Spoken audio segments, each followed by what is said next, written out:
নির্মাণশৈলী, নান্দনিকতা আর আধুনিকতায় দেশের অন্যতম Gazipur Kaliakair high tech city park railway স্টেশনটি।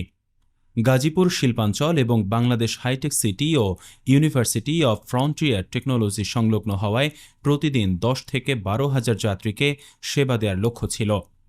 হাইটেক পার্কে কর্মরত ১৫,০০০-এর বেশি তথ্য প্রযুক্তি কর্মী, শিল্পাঞ্চলের লক্ষাধিক কর্মী ও বিশ্ববিদ্যালয়ের শিক্ষার্থীদের কথা চিন্তা করে প্রকল্পটি নেওয়া হয়েছিল। কিন্তু ট্রেন না থামায় বাস্তবে সারাদিন ফাঁকা পড়ে থাকে প্ল্যাটফর্মটি। ট্রেন থামেই না, এখানে যদি ট্রেন থামতো তাহলে আমাদের যাতায়াত সুবিধা হতো। আমাদের অনেক ওই ঢাকা যাওয়া লাগে, চন্দ্রাবাই বাসে যাওয়া লাগে, এখানে ট্রেন থামলে আমাদের সুবিধা হতো যাওয়া আসা। আমরা দেখতাম যে এই রেল স্টেশনে অনেক ট্রেন থামতো, এখান থেকে যাত্রী ওঠানামা করতো। এখন দেখা গেছে ওরকম আগের মতো ভিড় হয় না, বা রেল স্টেশনে কোনো ট্রেন থামে না, এই জায়গা থেকে মানুষ ওঠানামাও করে না। ওইভাবে আমরাও কোথাও যাইতে পারি না, বা ঘুরতে যাবো, ভ্রমণে যাবো, এই জায়গা থেকে উঠবো, এরকম আমরাও পারি না। আর দেখা গেছে এইদিকে স্টেশন তো বন্ধই পড়ে রয়েছে, এই বেহাল অবস্থা।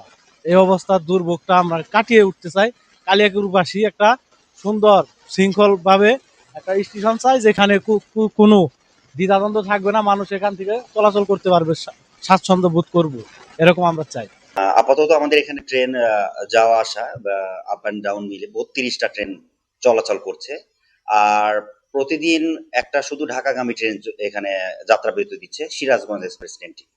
এখানে প্রচুর যাত্রী চাহিদা আছে, যার কারণে এখানে প্রচুর এই যে হাইটেক পার্ক, কলকারখানা, ইন্ডাস্ট্রি, গার্মেন্টস, এগুলো এখান থেকে যেহেতু উত্তরবঙ্গ, দক্ষিণবঙ্গ সব দিকে ট্রেন চলাচল করে, তো প্রতিনিয়তই আমাদের এরকম প্রশ্নের সম্মুখীন হতে হয়। তো এখানে যাত্রা বিরতি দিলে আশা করা যায় পর্যাপ্ত পরিমাণে লোকবল এখান থেকে উঠানামা করে এই সুবিধাটা পাবে। কালিয়াকৈর উপজেলার নির্বাহী কর্মকর্তা বলেছেন, তিনি ঊর্ধ্বতন কর্মকর্তাদের বিষয়টি জানিয়েছেন। কালিয়াকৈর হাইটেক রেল স্টেশনে ৩২টি ট্রেন এর উপর দিয়ে চলে যায়, আন্তনগর সহ বিভিন্ন লোকাল ট্রেন।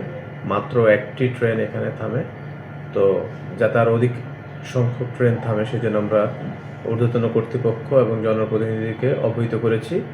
তারা এই বিষয়ে অচিরেই ব্যবস্থা গ্রহণ করবে বলে আমাদেরকে আশ্বস্ত করেছেন। আমরা লিখিতভাবে এবং মৌখিকভাবে দুইভাবেই আমরা আমাদের ঊর্ধ্বতন কর্তৃপক্ষকে জানিয়েছি। ৮৪ কোটি টাকা ব্যয়ে গাজীপুরের কালিয়াকৈরে হাইটেক রেলওয়ে স্টেশনটি নির্মাণ কাজ শুরু হয় ২০১৬ সালে। ২০১৮ সালের ১ নভেম্বর এটি উদ্বোধন করা হয়। আধুনিক স্থাপত্য শৈলী এবং উন্নত প্ল্যাটফর্ম থাকা সত্ত্বেও যাত্রীর অভাবে এটি এখন কার্য পরিত্যক্ত।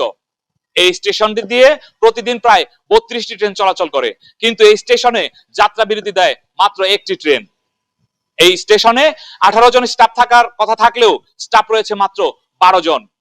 প্রতি মাসে এই স্টেশনটি পরিচালনায় ব্যয় হয় প্রায় ৪ লক্ষ টাকা। টিকিট বিক্রি করে প্রতি মাসে আয় হয় ১,২০,০০০ টাকা। বাকি ২,৮০,০০০ টাকা প্রতি মাসে লোকসান গুনতে হচ্ছে রেলওয়েকে। স্থানীয়রা বলছেন, প্রতিদিন এই স্টেশনে যদি ৫ থেকে ৬টি ট্রেন যাত্রা বিরতি দেয়, তাহলে যাত্রীদের চাপ বাড়বে। গাজীপুর ১ আসনের মাননীয় সংসদ সদস্য যদি এই স্টেশনটার প্রতি সুনজর দেন, তাহলে পুনরায় এই স্টেশনটি কার্যচঞ্চলতা বাড়বে, এমনটাই দাবি সাধারণ মানুষের।